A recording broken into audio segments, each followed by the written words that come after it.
on May 2026,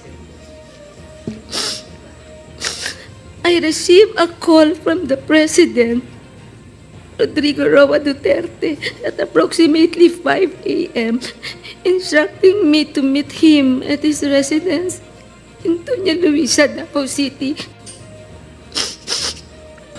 Kaya ka umiyak, baka sabihin ang Quadcom pinilit ka para magsumite ng affidavit at basahin mo.